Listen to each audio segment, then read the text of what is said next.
Hey everybody, how's it going? Physics824 here. Welcome back to another Thursday special. And today, I'm going to teach you how to make one of these. Let me get to the right angle. So this took me some weeks. I'm not sure, quite a month. I'm not sure. Mainly because we had to get a sticker come in through the mail, and it took a while.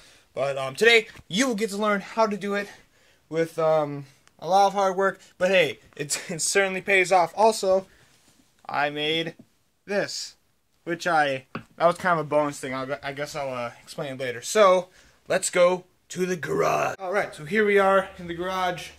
This is my workspace. I actually worked over where my dad's truck is, but you know that's in the way. So the tools I used. Let's get that light out of here. All right, so my table before I decided to paint it was already glossy and like sealed, I guess you could say. So you want to use 100 grit sandpaper if that's the case. I'm not even sure if this is 100 grit. My dad just bought a bunch of paper, or sandpaper, and he's like, alright, use this. I'm like, alright, that's cool. And it took me, you know, I started at 10, probably ended at like 4, 3 maybe. I'm not actually sure about that one. But you're going to want to sand it down, because if it's glossy, then paint isn't going to stick easier. But if your table isn't like covered in like gloss or whatever, and it's like I don't know how to describe it, just fresh wood, maybe I could say. I hope you know what I mean. Like it's already sanded, then you're fine. You don't need to go through that. It is kind of a painful process. Okay, so the next thing I need to do was okay, this is primer. Now that's oil-based primer. There's also like water-based primer and a bunch of other stuff.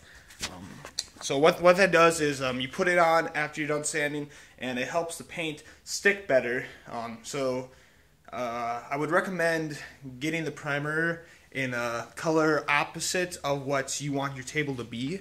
Like, you know, my table's obviously black because, you know, it's Batman.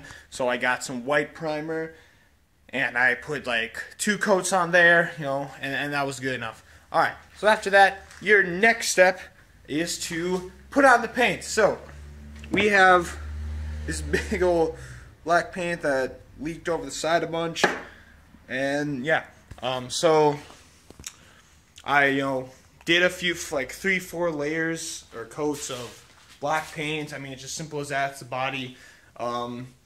Usually for a job like that, you can just use a roller, or you can use a paintbrush, depending on how big the table is or whatever you're wanting to paint. And then as you saw at the table, it has a yellow, like, it's not round so it's a ring, but it has like, you guys know what I mean. Like on the sides it's yellow, like yeah, a yellow strip going all the way around. That was just for, you know, special effects to make it pop out. So, you know, that's what the yellow paint is for. I have a bunch of yellow paints left over because that was the only reason I need to use it. Besides the, you know, hinges and whatnot, which I'll get to when we go back inside. And then eventually we got the sticker in, and we put the sticker on. Now, that's not the final step. One, because the sticker could eventually, over time, peel off, and the table can get damaged because it's just paint. Like, before I put sealant on, whenever, you know, I like put my hand on it, even though that's not the table. Whenever I put my hand on it, it handprints. It'd get really dirty, so I'd always have to go over it with paint. And so that's why we bought, where is it? This one? Yeah. Sealants, just fast drying. It's clear gloss. You could also get semi-gloss, but my dad just picked up gloss, even though the paint was all semi-gloss. But you know, whatever. It looks nice, and that's to make sure that the table isn't damaged. So it's like what it was before we sanded the table. I hope that makes sense. All right, and I'm gonna go over a few more details inside. Alright, we are back, and let's get a little look at this. I first want to talk about the door hinges right here. Now, before I, you know, painted the whole table, the door hinges were on the other side. So after we put the sticker down and we brought it down here, I'm like, ooh. So we put the sticker, you know, the wrong way, but, you know, it's kind of whatever, it's fine. If you could see here, it's, like, not completely closed. It's a little messed up. That was bad. See? Right there. Okay. That was because I guess I didn't hinge them on quite well. Painting the hinges is a little more difficult, I guess. More or less. I think it's more of like the nails that go in, especially like the door handle nails.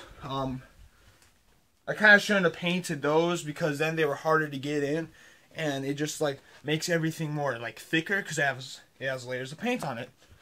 So that was kind of a mistake I made. See, there's even a little space right here, and that's kind of annoying. But now I don't have to look at it, so I don't have to be reminded. So maybe that, yeah.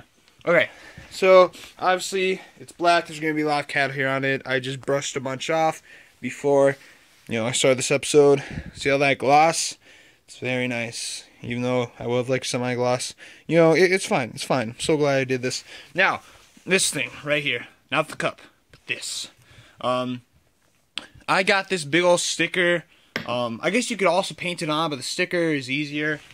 Unless you're like a pro painter, which I am not. So what?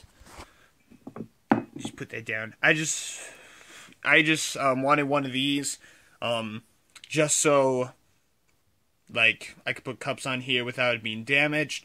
But the sticker, like what this came on, it was a big sheet, had this sticker, and it had a bunch of other stickers, including this one, which is small enough to fit onto this thing. It was not originally yellow. It was made of something.